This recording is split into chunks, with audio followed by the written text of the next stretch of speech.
Hello there, Big Benedict here. We're playing God of War Chains of Olympus on God difficulty, and this is my no upgrade run plus no damage guide and walkthrough. We're currently on installment the 9th of 9. This is the final video versus Persephone. She's the final boss of the game.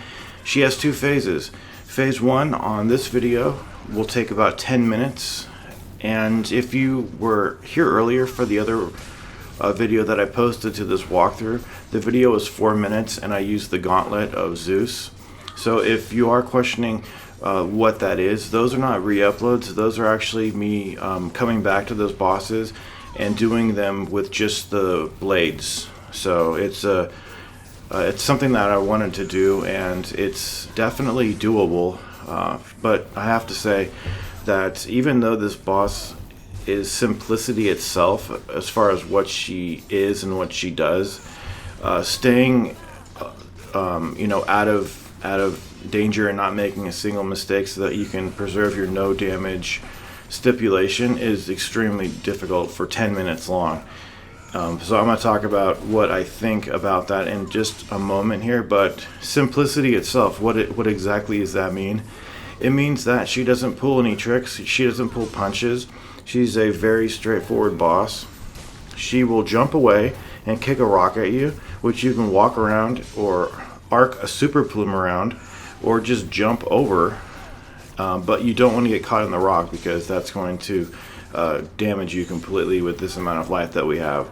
So she jumps away, kicks a rock, and then she will do one of two moves depending on how far away you are from her. If you're close to her, she will do a two-hit attack where she does one punch and then a delay and then another punch. If you are far from her, she will alight and then do a quick dash at you, and that's it. That's the extent of her moves, but you can't block her attacks without some detriment befalling you, and what that means is that if you block and parry the first attack but miss the follow-up, and by that I just mean you don't block it perfectly, you block it but you don't parry it, you will get knocked down, staggered for a moment, and you don't receive any damage, and you can recover without her doing any additional moves that could hurt you while you're indisposed. So I think that happened at some point over here. It may have already happened, but that's the extent of it. And then also when she alights and dashes at you, it's a very straightforward timing for the parry.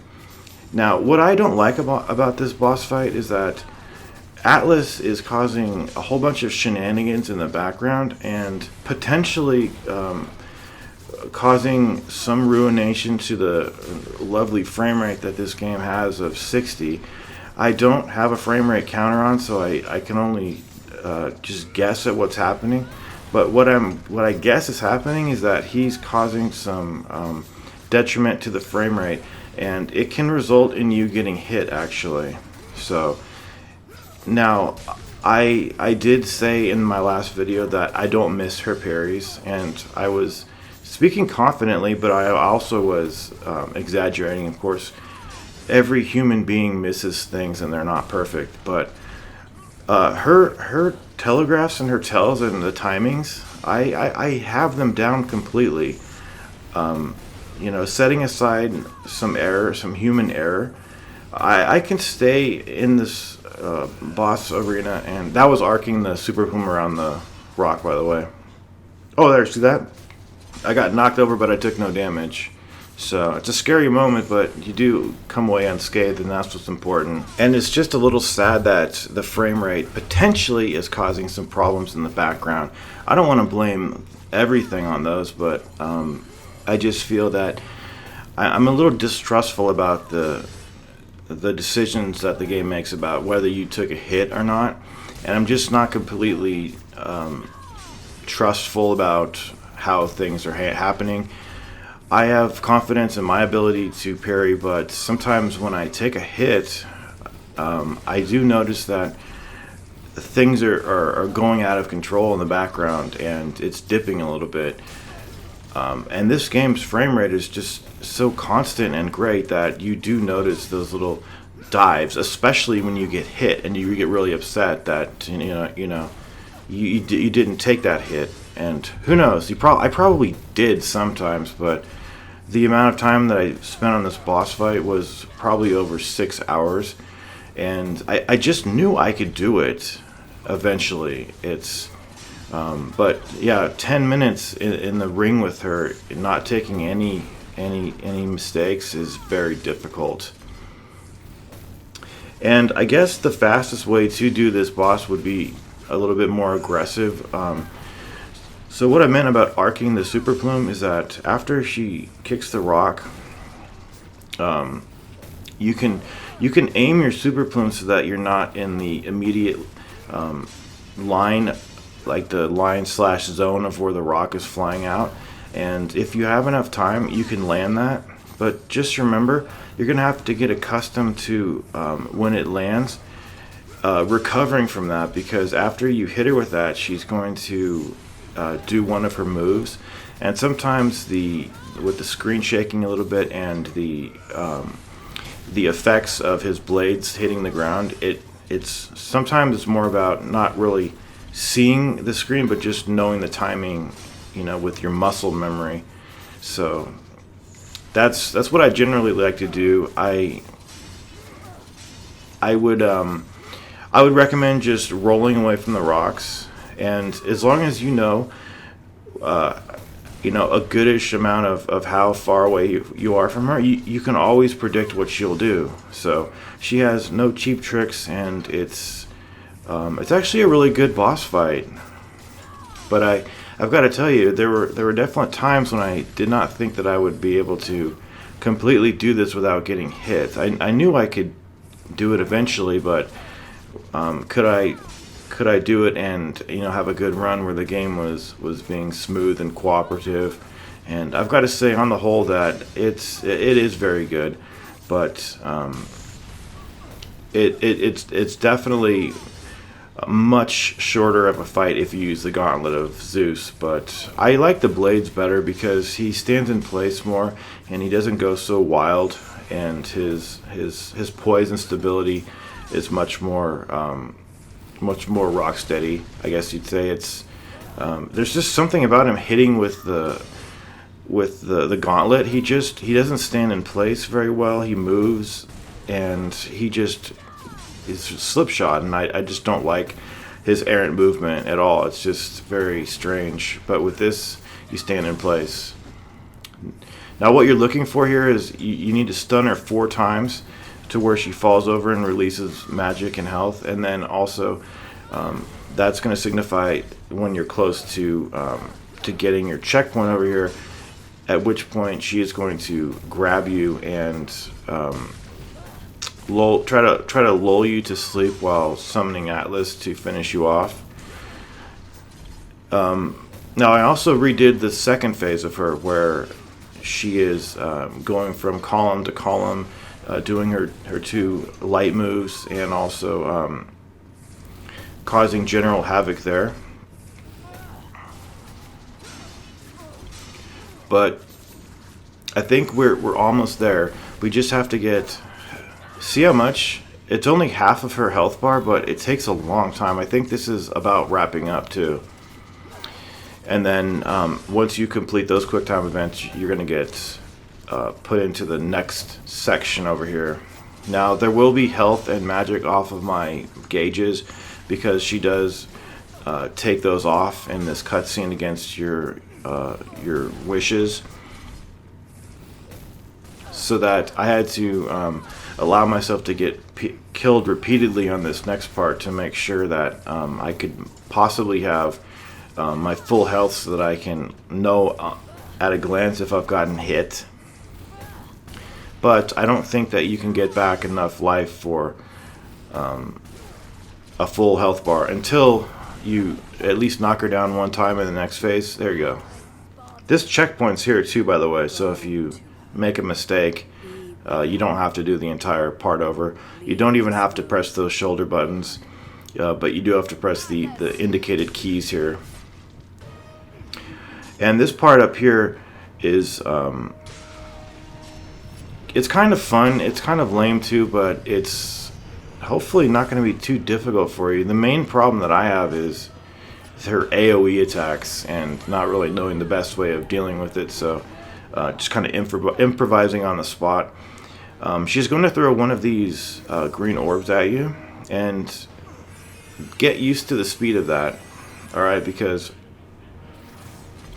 that is the slowish speed, and then when she starts firing the follow-up white projectiles, those are going to be at a different speed.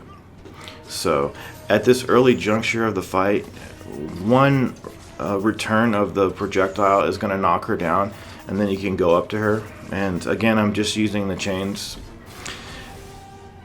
and it's up to you. You can launch yourself up and do light and heavy attacks in the air indiscriminately, or in a certain pattern that you're familiar with or comfortable with.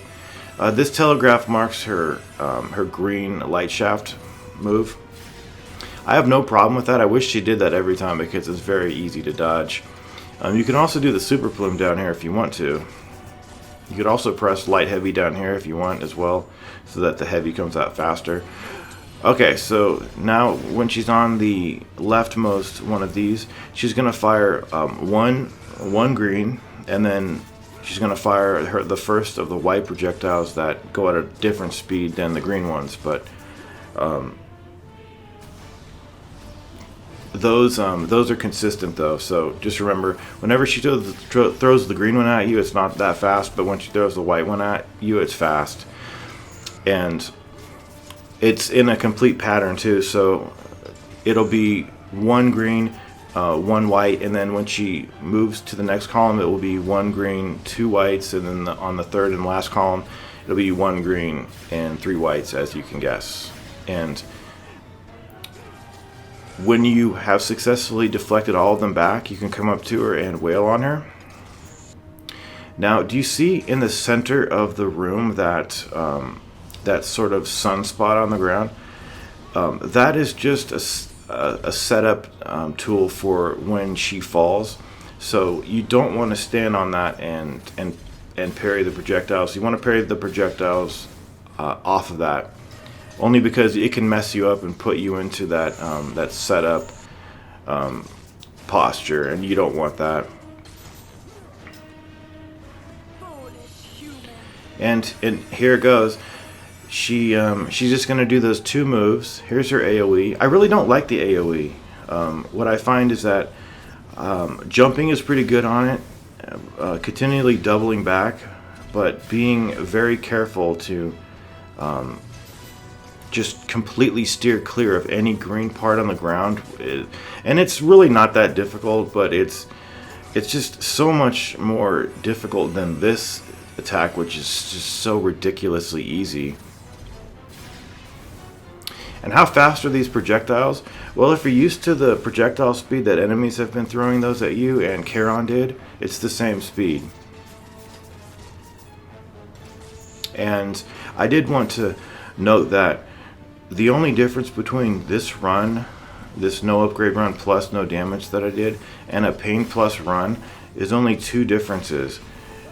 Charon, last phase where I did the projectiles back at him, you can't do that on pain plus, and also on this fight you can't return the projectiles on pain plus either. So setting aside those two instances, everything else has been done under pain plus conditions. So this is very close to a pain plus condition walkthrough.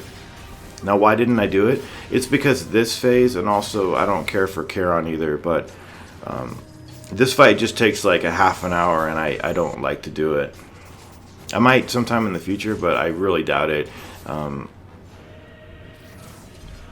So anyway, she's on the final column over here, and then once we knock her down, we're going to head on into the center of the room and do that setup that I mentioned. And hell, if you want to, you can use your own projectiles at her if you want.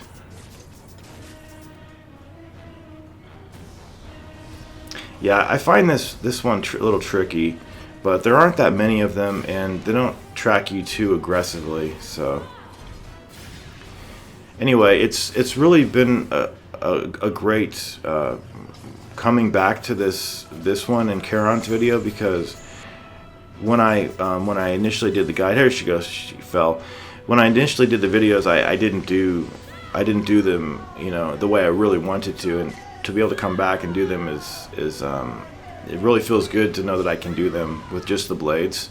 So that has been the walkthrough. Just do the few QuickTime events at the end of it, and then the game is completely finished. And now, so is this walkthrough.